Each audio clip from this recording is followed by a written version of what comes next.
अमृत देके बोले, एक बात हमको बहुत दिनों से कहने का मन कह रहा है, लेकिन हम तुमसे कह नहीं पाते हैं। आज कोई नहीं है पास में, आज अवसर है, आज कह देते हैं। आज्ञा करें महाराज जी। बोले, जब हम किशोरी जी का मंदिर में श्रृंगार करते हैं तो हमें सब कुछ भूल जाता है, संसार की पूरी तरह विस्मृति हो जाती है, हम डूब जाते हैं। लेकिन पता नहीं तुम्हारी स्मृति बीच बीच में क्यों होती है, पता नहीं। हमारी किशोरी जी की तुम्हारे ऊपर विशेष कृपा है। तो बोले, जब तुम्हारी स्मृति होती है तो हम मन ही मन किशोरी जी से कहते हैं, हम मन ही मन किशोरी जी से कहते हैं कि हमारे पंडित जी को साधुओं में ही रख लेना, इनको संसार में मत फंसने देना। ऐसा कह करके व्यास जी रोने लग गए। हमने कहा, हम विद्यार्थी थे, हमने कहा महाराज जी आप किशोरी जी से प्रार्थना करते हैं श्रृंगार के समय, अब तो पक्का ही हो गया, अब तो आप संतों के चरणों को छोड़ के कहां जाएंगे। इतनी कृपा उनकी हमारे ऊपर थी। यमुना जी में नित्य स्नान करते थे, चाहे जैसी स्थिति हो यमुना जी में कुएं के ही जल का प्रयोग करते थे, नल का पानी नहीं छूते थे। बहुत अच्छे महात्मा, बहुत शौचाचार संपन्न महात्मा थे।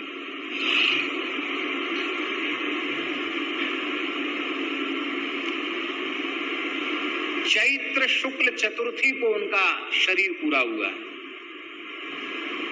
शाम की आरती हो रही थी मंदिर में, खूब घड़ी घंट बज रहे थे और उसी समय युगल नाम लेते हुए उन्होंने अपने देह का त्याग किया। श्री सीताराम कह के अंतिम श्वास ली। और उनकी इच्छा थी कि हमारे शरीर को जलाया न जाए, हमारे शरीर को यमुना जी में जल समाधि की जाए। पर यमुना जी में जल कम, चैत का महीना, बहुत कम जल था। अब रात्रि को शरीर पूरा हुआ, प्रतिष्ठित महात्मा को रात्रि के कैसे संस्कार करें, सवेरे संस्कार करेंगे। तो सबने निश्चय किया कि ठीक है, वो तो उनकी भावना थी, लेकिन अब तो लकड़ी कंडा सब जो है यमुना जी के किनारे पहुंच गया। रात्रि को, शाम को यहाँ धर दिया गया, सवेरे जल्दी संस्कार कर देंगे। तो रात को यमुना जी इतने बेग से आ गई कि लकड़ी कंडा तो सब बहाई ले गई यमुना जी। पीपों का पुल बह गया महाराज जी, पीपा जो पीपों का पुल है वो बह गया।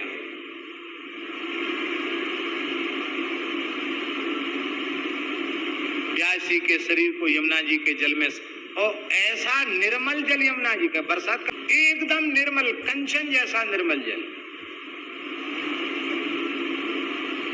व्यास जी के शरीर को हम लोग ले गए, इतने जल में ले गए, रज बांध करके जैसे ही उनके शरीर को यमुना जी के जल में विसर्जित किया, जल समाधि दी।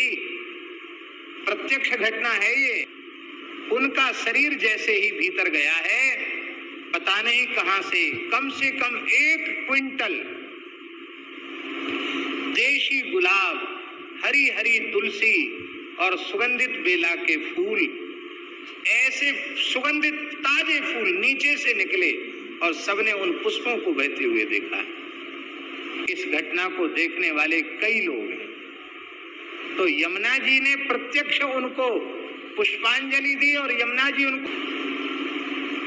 हमारे मन में बड़ी पीड़ा थी। हम यद्यपि खाक चौक में महंत पद पर बैठ गए थे, लेकिन हमको बड़ी पीड़ा थी कि एक महात्मा इतने प्रेम करने वाले हमसे थे, वो चले गए।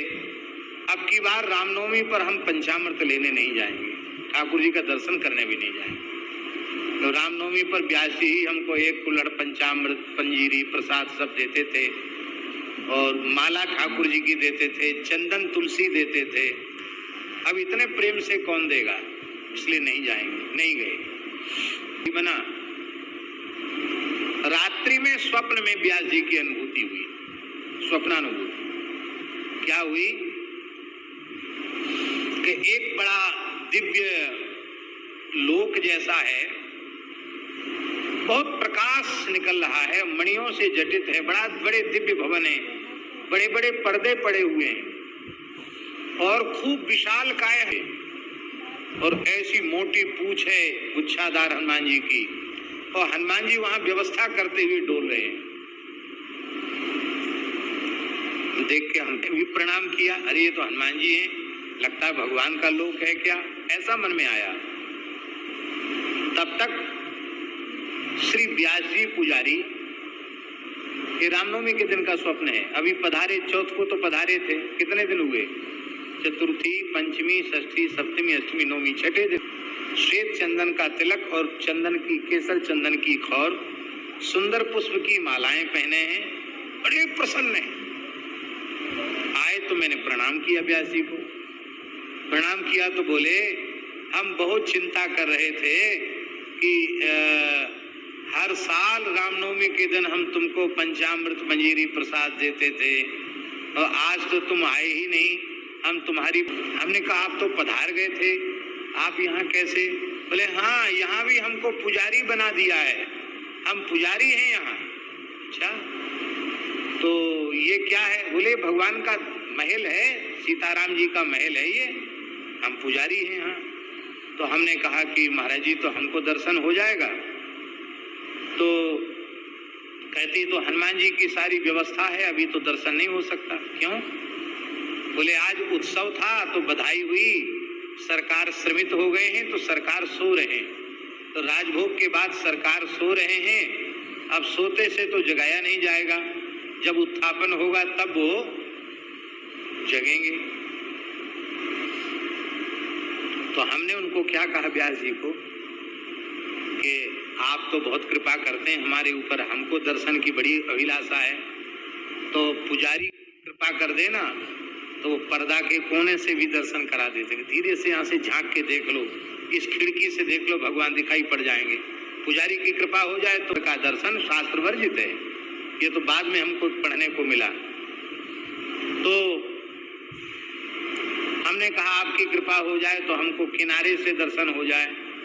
तो मखमली गहरे कत्थई रंग का बड़े बड़े पर्दे पड़े थे, बेल बूटे खड़े थे, उस पर्दे के पास हमको हाथ पकड़ के ले गए, धीरे से ऐसा किया उन्होंने।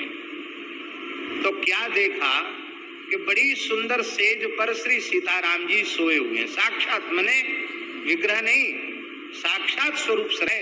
तो हमको एक कुल्हड़ पंचामृत मंजीरी प्रसाद सब दिया और बोले कि हमारे लिए चिंता नहीं करना, हम तो ठाकुर जी की पूजा में हैं, यहाँ भी हम पुजारी ही हैं। ये स्वप्न सबसे पहले हमने पूज्य गुरुदेव श्री भक्तमाली जी को सुनाया। हमने कहा महाराज जी आज तो ऐसी व्यास जी ने कृपा का निष्ठा पूर्वक यहाँ करोगे, वही सेवा इस देहोपाधि के नष्ट होने के बाद भी